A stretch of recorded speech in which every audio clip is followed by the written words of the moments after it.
AM 1160. Good morning to you. Thanks for being with us.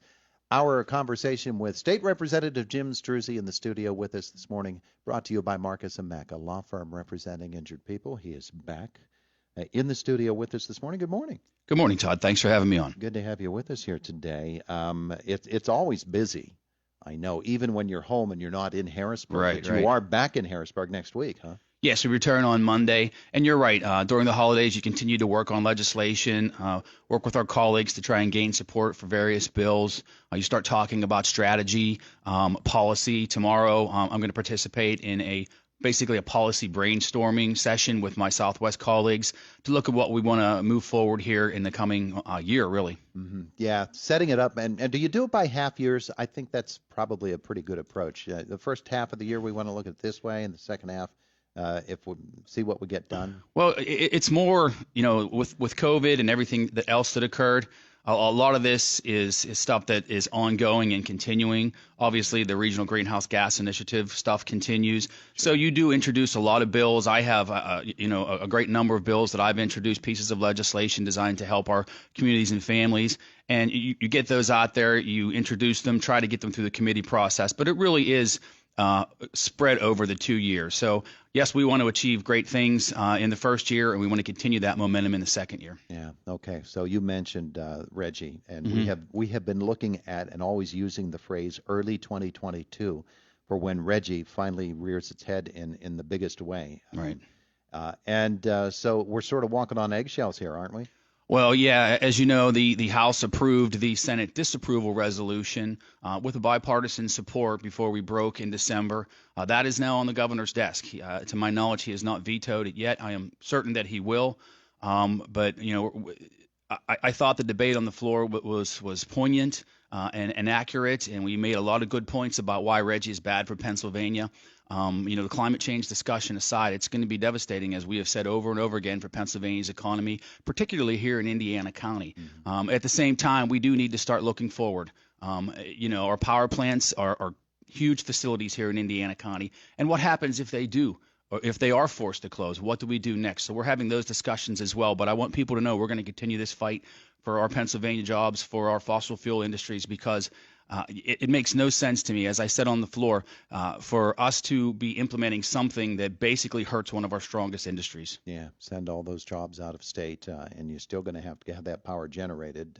And people could say, well, it's easy, just start burning natural gas instead of coal. And yeah, that's a solution that companies are looking into, but that's an awful expensive and involved process. And really, that's a fossil fuel too. And once these power plants shut down, you can't bring them back. And you need that reliable energy source, particularly in the winter months. And I do a lot of research and a lot of reading. And one of the biggest users of electricity right now are electric vehicles.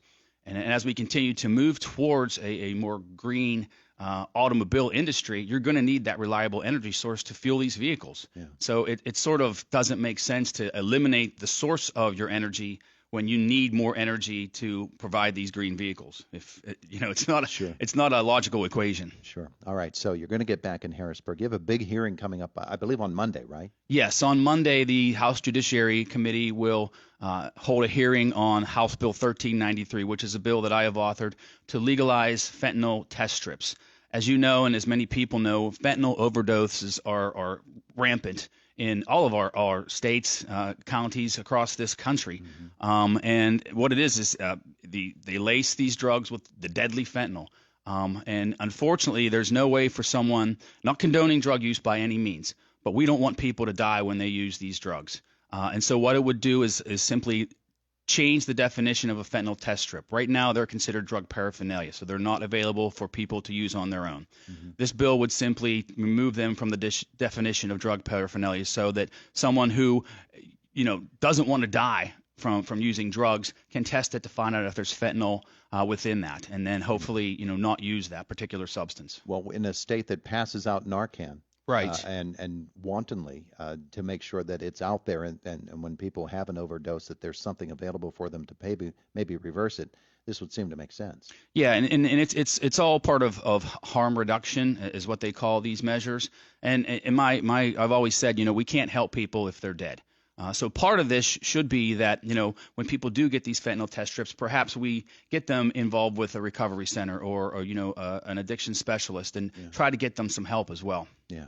Okay. So that's something that seems like it's going to be an interesting one to watch. What are some of the other things you want to see happen here soon? Well, I think some of our key priorities need to be tax reform, particularly property taxes as well and business taxes. Our tax structure in Pennsylvania is not conducive to really attracting people, to attracting businesses. So that's going to be one of our top agenda items. Workforce, as many people know, we're seeing dramatic shifts and changes in our workforce, a lot of it due to COVID. So I have a bill out there that would create a grant program for tech schools and other schools like that provide perhaps an alternative career for people, as we see the need for CDL drivers with all of these logistical challenges right now. This would allow these smaller schools to create grant programs so that people can reinvent themselves and get back into the workforce. And those grants would be available even for schools like IUP that offer continuing education. We're working on a bill to create or require the Department of General Services to have more state contracts in areas that are historically underutilized business zones, hub zones. Indiana County, all of Indiana County is considered a hub zone. So that bill that I'm working on would require a certain amount of state contracts to be administered or given to businesses in a hub zone. There's a long list of legislation. We want to continue to work towards improving education, providing more opportunities, more equal opportunities across this Commonwealth, so that students in the Philadelphia school district have the same opportunity as students in Indiana County or in Mercer County or wherever you are.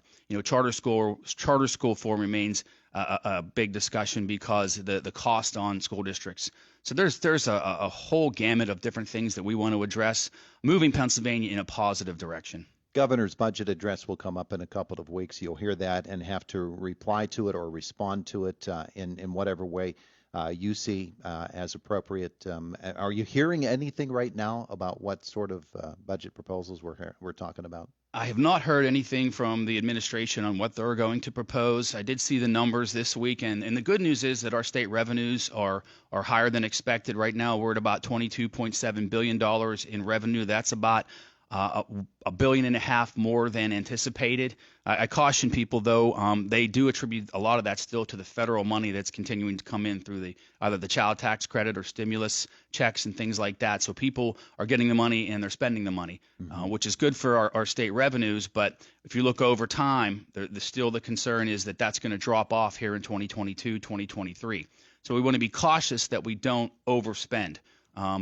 Obviously, there are great needs out there right now. I'm advocating for more help for our home health care workers, for our health care workers in general, for law enforcement, and for working families. All of those types of things need to be considered. But again, we don't want to overspend and put ourselves in a hole in the coming years. Yeah, one of the big items that will have to do with the budget is what will be a record request from the state system of higher education. Yes. And they're asking for more money than they've ever had given to them in terms of an increase than ever before. With a pretty well-defined list of goals that they'd like to do with that money. Mm-hmm. That budget request has been out there for a while. Have you taken a close look at it to see exactly where it is that they intend to spend that money? And do you have an idea of how much they'll actually get of that request? Well, I think their request is about $70 million more than they've asked for in the past. Yes, I've had discussions with the chancellor. We've had a joint hearing with the Appropriations Committee and the Education Committee on this request. The answer is that it's needed to sustain the system redesign, to create new programs for students. But what really works for me is that this, according to the chancellor, this will help create more grant programs, lower tuition rates for students, or at least lock those in. One of the challenges I think we face, particularly here in Indiana County, is the tuition structure of the state system. It varies across institutions. I think that's something that needs to be addressed long term. And we have seen those changes. IUP did the right thing, the hard thing, to make those decisions several years ago. I think that the other universities need to follow suit related to students and faculty, making sure that we have the right ratios for students to faculty. I know IUP really took a lot of hits on that last year or 2 years ago. But we need to continue to look at how we can sustain the state system efficiently to provide the highest quality education possible.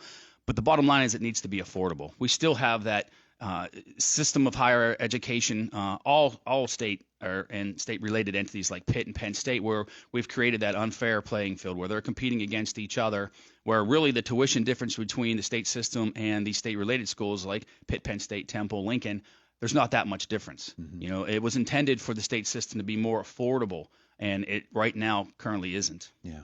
Okay. This is an even-numbered year, which means that it's an election year for everybody in the State House of Representatives. Have you made an announcement yet if they're running again? Well, I'm certainly running again, Todd. Okay. It has been my honor and pleasure to serve the people of Indiana County through some very difficult times. I've done my best to try and make my decisions based on what God tells me is good for our community. I pray every day that I am willing to hear the right message and to convey that message and to make those decisions that help our families, to help our community. And it has been tough. I will tell you this. The COVID has put a lot of challenges on many of us.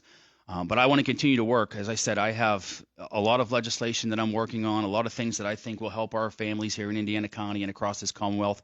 I want to continue that good work. So while I have not made a formal announcement, I am working on it, but it is my intention to run again. Okay. So that's one thing. The Yes. State House of Representatives, that's up every 2 years, so it's a brand new House that's elected every year. Yes. A lot of Senate races up. Senator Pittman's seat is not up for election this Right. time. But this is a gubernatorial election year, and we've got a Senate seat that is open. It's going to be a momentous year. And election security, I know, is a really big issue with you. Well, it is, yes, and we've passed House Bill 1800 that the governor vetoed, and now we're working on House Bill 1300, or maybe I got those backwards. But essentially, we have to put some integrity back in the elections. People, if you look at the polls, people are still doubtful that the elections are being conducted appropriately. When you see things like the Facebook money coming into our elections to the State Department, you have to question why is that occurring? We should not have outside money coming into our elections. So we're working hard to make sure that everybody has an opportunity to vote. There's still going to be mail-in balloting, but it shouldn't be mail-in balloting that comes in 7 days after the election is over.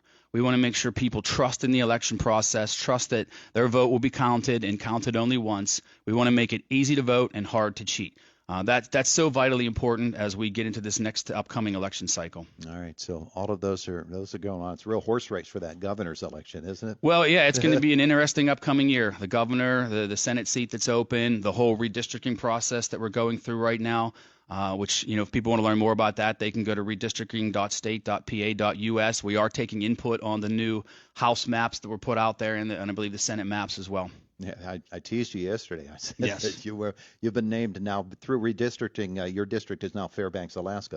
It's not quite that drastic, but it's a change all around. Yeah, well, actually, my district, the way that they restructured it does make some logical sense. I will now have all of southern Indiana County, so I'll pick up Young Township, Conemaugh, and Blacklick, as well as Salzburg. Those were previously Rep. Silvas had Salzburg, and then Rep. Majors had those three townships. So I will have all of southern Indiana County, and then Rep. Brian Smith will have all of northern Indiana County. So it'll just be two of us for the entire county. Yeah. But there are plenty of other places that the redistricting maps simply don't make sense. They're just fingers going in and out of different areas, splitting municipalities, splitting counties. So I'd encourage people to go on that website, look at the maps, and make your own judgment. Isn't that hearing today? There's been a series of hearings. There was one earlier this week. Mm-hmm. I thought there was one yesterday. I'm not sure. There may be one today as well. Okay. All right. So we'll look into it. State Representative Jim Struzzi, thanks once again for coming to visit us. Thank you for having me, Todd. It is the voice of Indiana County, WCCS 101.1 FM, AM 1160.